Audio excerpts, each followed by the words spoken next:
Okay, we're back with the big summer movie series of tutorials here on Planet Photoshop, and this week we've got two big movies opening.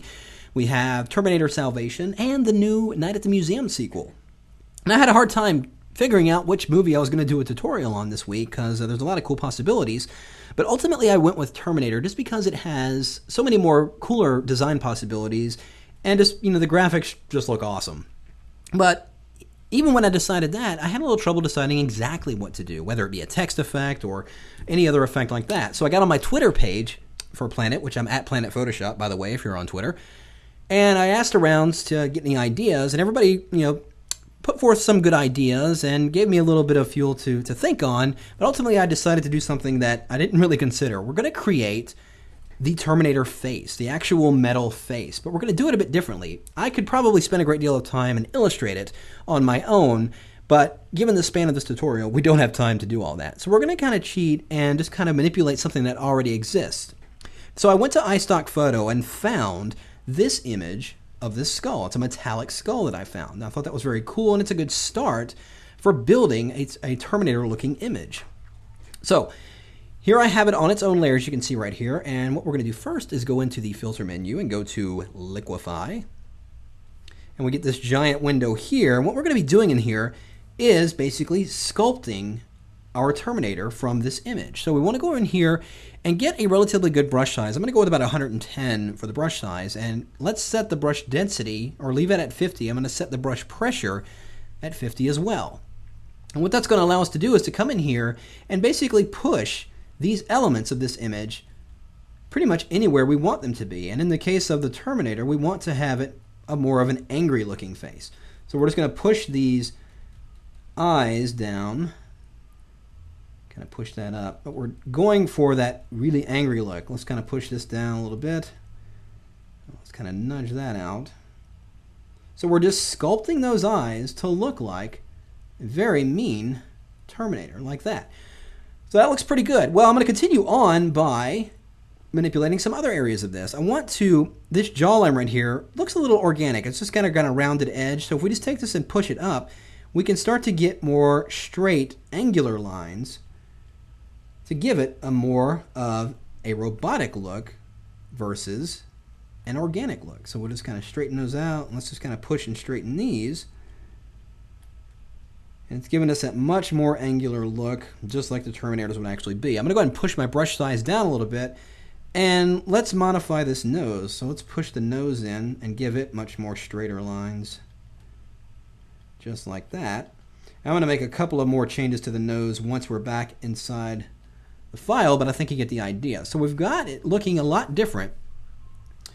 And I'm going to go ahead and click OK, and it's going to bring us back in. And there we have a much more meaner face. So if I do an undo and redo, look at that. We went from that to that, and we didn't lose a whole lot of detail because of the surface of this skull. It's maintaining its good quality there because it's got a lot of just the smooth edges or smooth area in there. So let's go in here and we're going to change a couple more things. I'm actually going to remove the color information on this. You can notice there's a little bit of color in there. I'm just going to press Shift-Command-U, and it's going to do a desaturate on that. And let's bring up our levels. Let's go under Image and go to Adjustment and choose Levels. And here I'm just going to take the black eyedropper tool and just click once inside this eye. And it's going to basically black out those areas and darken up and just give it a little bit more contrast overall the whole thing. But the main thing is I want it to black out those eyes. That looks pretty cool. So go ahead and click OK. Well, now I'm going to quickly go over here, go to Image, go to Duplicate.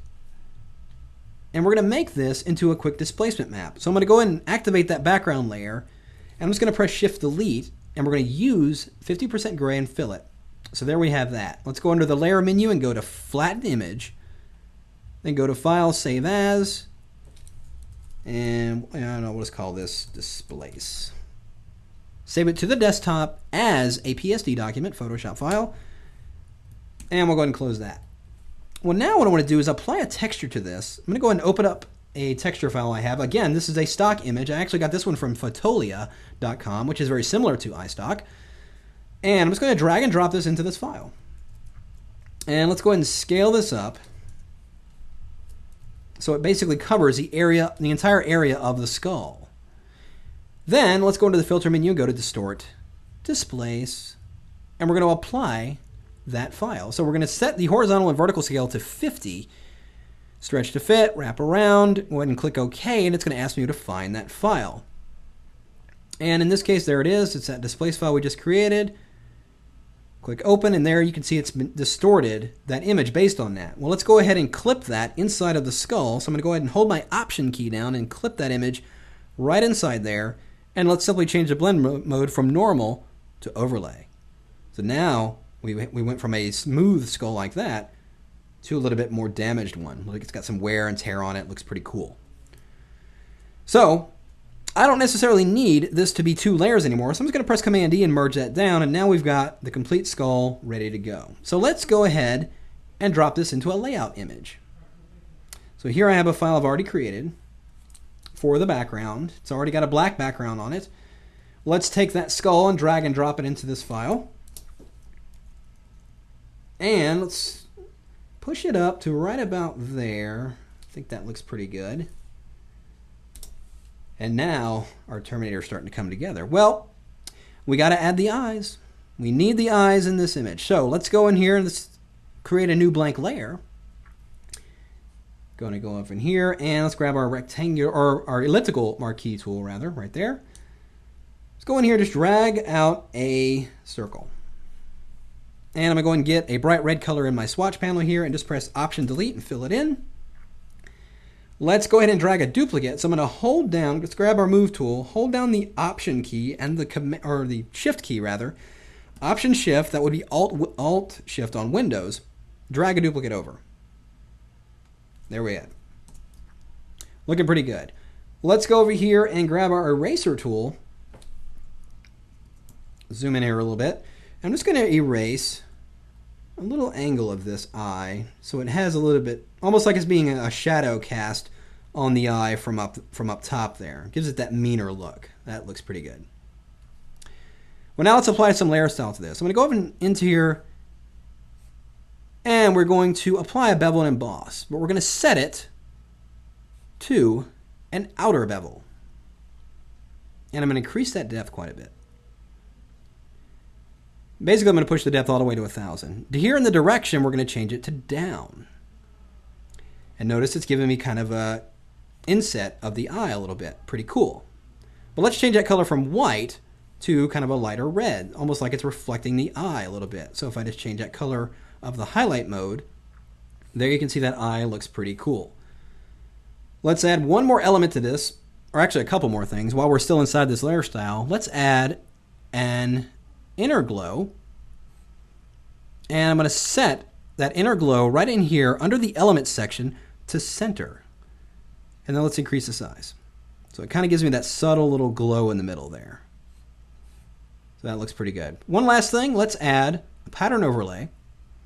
And inside the pattern menu, we're going to choose this pattern right here. So you can see this is kind of like a swirly line kind of effect. But we're going to increase the scale of it considerably. And we're going to set the blend mode to overlay. Actually, hard light might show it better. And we'll drop that opacity down. So it gives it a little bit of, something going on inside the eye rather than it just being a plain color like that, which that does look fine. But by adding that, it adds a little bit more to it. So that looks pretty cool, but let's go ahead and create another new blank layer above that and grab our paintbrush tool. And notice where we still have that same red here in the foreground. We're going to use a very soft edge brush. And before we start painting, let's change the blend mode of this layer from normal, again, to overlay. And just paint areas around the eyes so it looks as though the light coming out of the eye shining on the sides of the eye area here. Let's paint that area there. Because we're in overlay mode, it's only really going to affect the lighter areas. It's not even doing anything until the darker areas. So that looks pretty cool. Looking like a Terminator. Let's go ahead and minimize this. We're going to close that rather. All right, so we're almost there. All we got to do now is really add the text. So I've got some text already set here, but we need to add a couple elements to it. Let's go ahead and grab that same image we used for our displacement map, or that we applied the displacement map to, and let's just drag, We don't need the entire area. Let's just go drag a section of it. And that section there, grab that move tool and just move it, or drag and drop it into this image. We'll just drag it over that text, and since we're over that text in the layers panel, just hold your option key down and then click and set that in there. So now that texture is inside the text, as you can see right there. There it is. Now let's make it a little bit more readable by just simply going here and adding a layer style to that text. I'm going to double click on that layer and let's throw a bevel and emboss on that and push the depth up. Maybe drop the size down to 1. It gives me that really cool metal beveled look. So I think we have time to do one last thing. Let's take that skull and all these layers, just move it up a little bit. That's looking pretty cool. I'm going to select that background layer and go ahead and create a new blank layer above it. And let's grab our gradient tool and let's set the foreground to black. We actually need to set this layer above the skull layer. And we're just going to use that black as our foreground color. Using the foreground to transparent gradient, we're just going to come in from the middle of that text and just drag up a little bit. And this is just going to make the text a little bit more readable in front of that Terminator face there. Looking pretty cool. And that is pretty much it. Creating your own Terminator face right from an existing image we had right from the iStock websites.